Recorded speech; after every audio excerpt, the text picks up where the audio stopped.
দেখেন ওই দিন সচিব সাহেব আমাকে বলছেন অর্থ সচিব বিদেশে ও অর্থ উপদেষ্টা বিদেশে, এখন কিছু করা যাবে না, ওনারা আসলে 22 তারিখের পরে আপনারা আইসেন, আপনাদের বিষয়টা দেখব। আজকে দেখলাম সাক্ষাৎকার দিয়েছে অর্থ মন্ত্রণালয়ের একজন কর্মকর্তা যে উপদেষ্টা না থাকলে সমস্যা নাই, অর্থ সচিব না থাকলেও সমস্যা নাই, তাদেরকে ছাড়া ওখানে রাইখাই প্রজ্ঞাপন দেওয়া সম্ভব। ঠেলার নাম বাবাজি। আমরা গতকালকে থেকে সারা বাংলাদেশের যে তথ্য পেয়েছি, বাংলাদেশের প্রত্যেকটি এমপিওভুক্ত শিক্ষা প্রতিষ্ঠানে কঠোরভাবে কর্মবিরতি পালন হয়ে ইতিমধ্যে বাংলাদেশের এমপিওভুক্ত শিক্ষা অচল এবং স্থবির হয়ে পড়েছে। আমি বলেছি আমাদের কোনো শিক্ষক কর্মচারী কোন রকমের শ্রেণী কার্যক্রমে অংশগ্রহণ করবে না। যদি কোনো অফিসার, যদি কোনো ইউনো আপনাদেরকে বাধ্য করে, সাথে সাথে আমাদেরকে তথ্য দিয়ে সহযোগিতা করবেন। দেখি তার কত ক্ষমতা 6 লক্ষাধিক শিক্ষক পরিবারের সাথে বিদ্রোহ করে কিভাবে তারা আমাদেরকে শ্রেণীকক্ষে নিয়ে যায়। একেবারে স্পষ্ট ভাষায় বলতে চাই, 20 মানে 20, 1500 মানে 1500, 75 মানে 75, 1900 হবে না, 14,1499 হবে না, 74 হবে না। 20 মানে 20, 15 মানে 15, 75 মানে 75 দিতে হবে। গোয়েন্দার ভাইয়ের আপনারা আছেন, মন্ত্রণালয় কাজ করছে, নিউজটা জানাইয়া দেন। যদি উল্টাপাল্টা কোনো সিদ্ধান্ত নেই, এই আন্দোলন সারা বাংলাদেশে দাবাননে তো ছড়িয়ে পড়বে।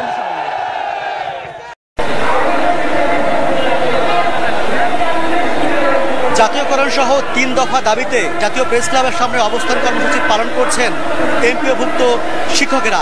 আমি আপনাদেরকে এখন এখানকার বর্তমান অবস্থা দেখাতে চাই। সকাল 10টা থেকে সারা দেশ থেকে আসা শিক্ষকেরা এখানে অবস্থান কর্মসূচি পালন করছেন। তারা বেশ কয়েকটি দাবি তারা তুলেছেন এখানে, সেই সঙ্গে সেই দাবিগুলো আমি আপনাদেরকে জানিয়ে দিতে চাই। মূল বেতনের 20% বাড়ি ভাড়া ও চিকিৎসা ভাতা বৃদ্ধির দাবিতে সকাল থেকে তারা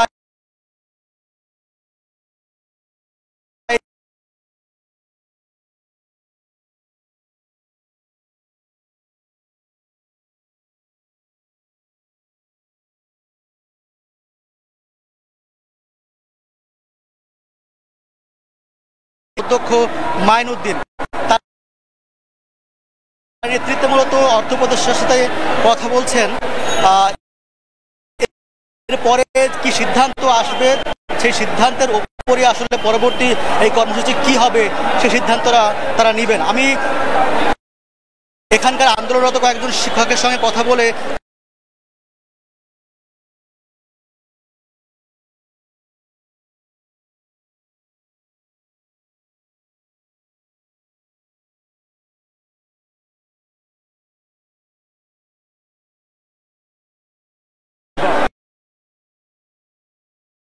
দুই মাস যাবৎ অপেক্ষা করতেছে।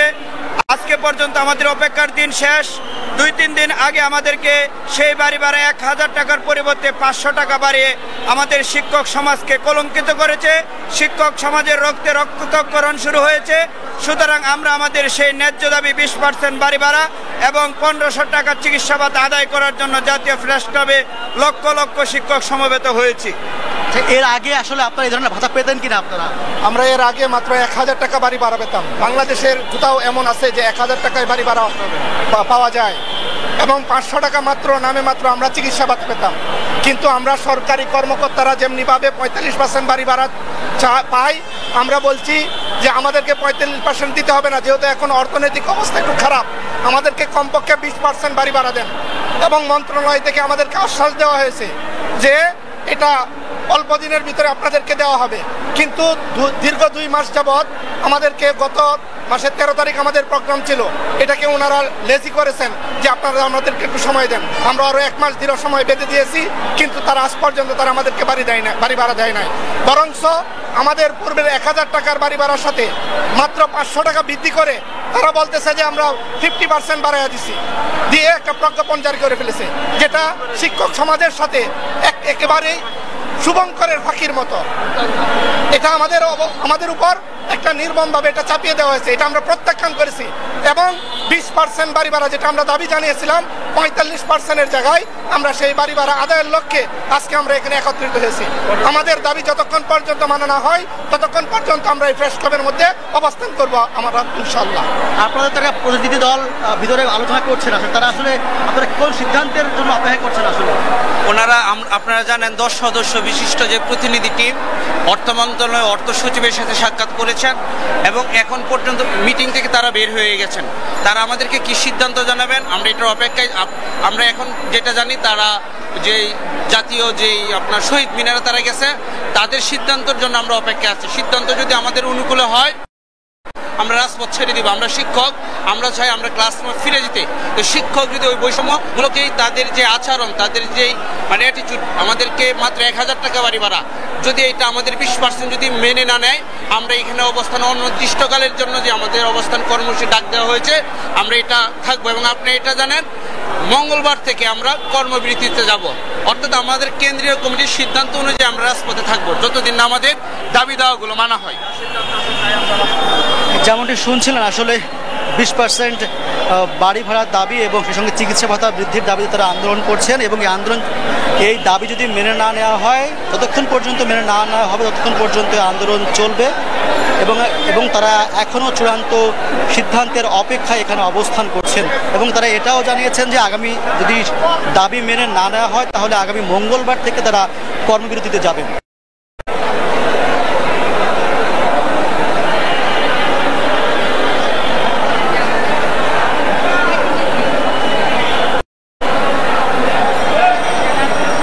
এখানে বলে রাখা বলে সারা দেশ থেকে বেসরকারি শিক্ষা প্রতিষ্ঠানের এমপিভুক্ত শিক্ষকেরা কিন্তু এখানে আন্দোলনে অংশ নিয়েছেন। আমি আরও কয়েকজন শিক্ষকের সঙ্গে কথা বলে জানার চেষ্টা করব তারা আসলে কি বলতে চান। আসলে আমার সাথে একজন শিক্ষক আছেন, তিনি আসলে কি বলতে চান বা আপনাদের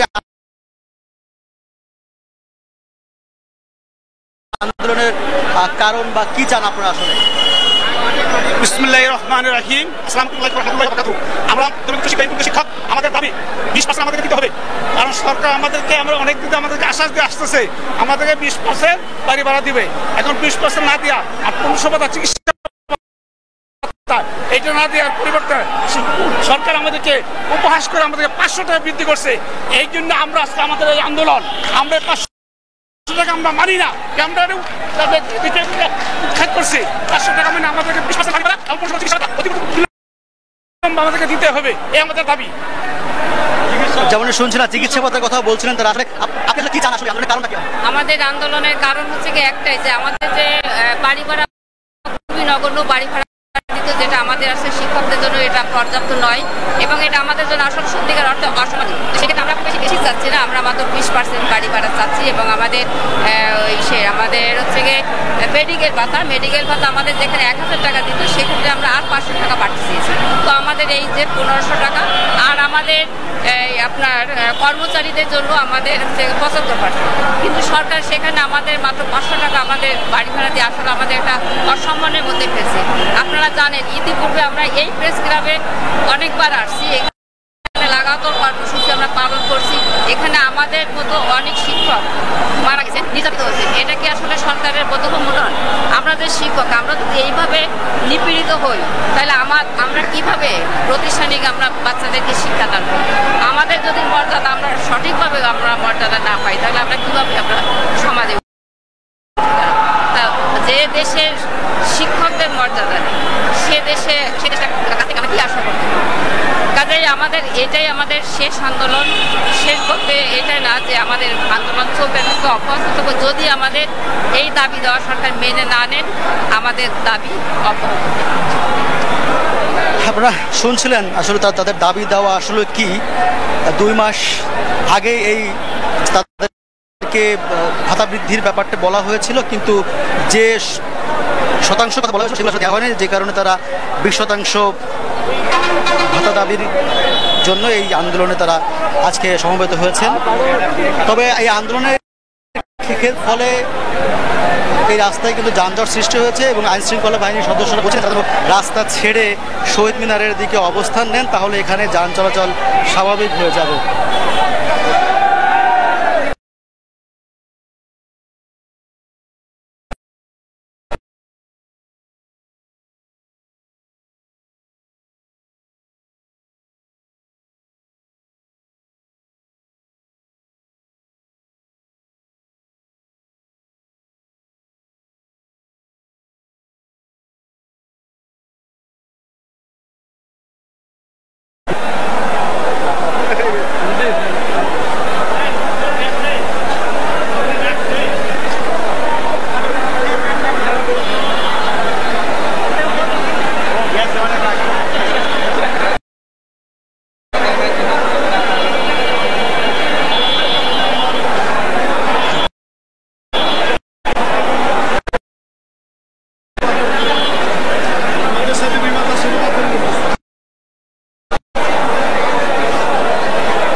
রাস্তার এক পাশে কিন্তু যান চলাচল বন্ধ হয়ে গেছে এই আন্দোলনের কারণে, অবস্থান কর্মসূচির কারণে, আর এক পাশে যান চলাচল অব্যাহত রয়েছে। তবে আইন শৃঙ্খলা বাহিনী বলছেন তারা যেন রাস্তা থেকে সরে যান এবং তারা যেন শহীদ মিনারের দিকে অবস্থান নেন।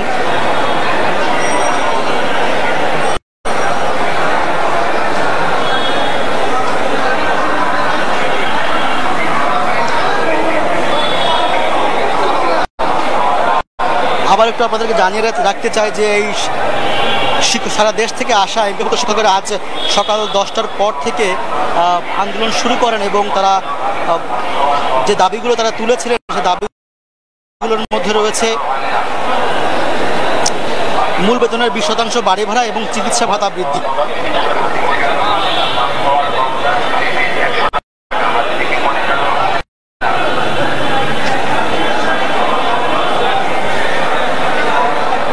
আপনারা তো এমপিভুক্ত শিক্ষা জাতীয়করণ চাচ্ছেন, আসলে আপনাদের দাবিটা আসলে মূল দাবিটা কি আর কেন অবস্থান করছেন এখানে? আমাদের মূল দাবি 20% বাড়ি ভাড়া, 1500 টাকা চিকিৎসা ভাতা, আর আমাদের শিক্ষক সমাজকে অপমানিত করেছে 500 টাকা বাড়ি ভাড়ার প্রজ্ঞাপন জারি করে, যার কারণে দূর দূরান্ত থেকে অনেক শিক্ষক এসেছে এর প্রতিবাদ এবং এর নিন্দা জানাই। আপনারা এখন কিসের জন্য অপেক্ষা করছেন এখানে? আমরা অপেক্ষা করতেছি 20% বাড়ি ভাড়া আর 1500 টাকা চিকিৎসা মেডিকেল ভাতা, এই জন্যই আমরা মূল এখন অপেক্ষা করতেছি। আপনাদের তো প্রতিনিধি দল ভিতরে গেছেন কথা বলতে, জি, তারা কি কিছু জানিয়েছে আপনাদেরকে? না, এখন আমরা কিছু জানতে পারিনি ভিতরে কি হইতেছে, আমরা অপেক্ষা আছি। আচ্ছা, যেমনটি বলছিলেন এখন পর্যন্ত তারা চূড়ান্ত সিদ্ধান্তের অপেক্ষায় রয়েছেন। যতক্ষণ না পর্যন্ত তাদের দাবি মেনে না নেওয়া হবে ততক্ষণ পর্যন্ত এই অবস্থান কর্মসূচি তারা চালিয়ে যাবেন। সেই সঙ্গে আগামী মঙ্গলবার থেকে তারা কর্মবিরতিতে যাবেন।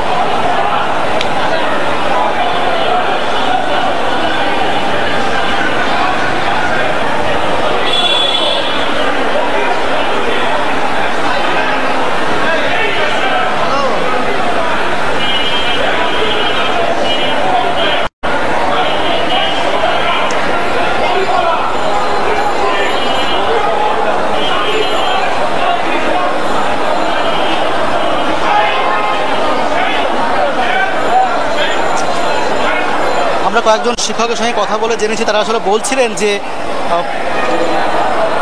আজকের জমায়েত অবস্থান কর্মসূচি তাদের পক্ষ থেকে শিক্ষকদের একটা ঐক্যবদ্ধ আন্দোলন একটি গুরুত্বপূর্ণ ধাপ। সরকারের ঘোষিত বাড়ি ভাড়া ভাতা বাড়ানোর তারা যথেষ্ট বাস্তবসম্মত মনে করেন না, সেজন্য আজ জাতীয় প্রেস ক্লাবের সামনে তারা একসাথে মিলিত হয়েছেন এবং অবস্থান কর্মসূচি পালন করছেন।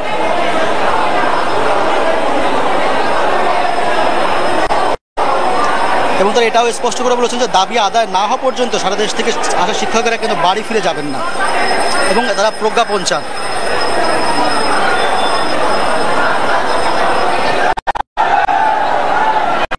এর আগে 13 আগস্ট একই দাবিতে জাতীয় প্রেস ক্লাবের সামনে বিক্ষোভ সমাবেশ করে সংগঠনটি।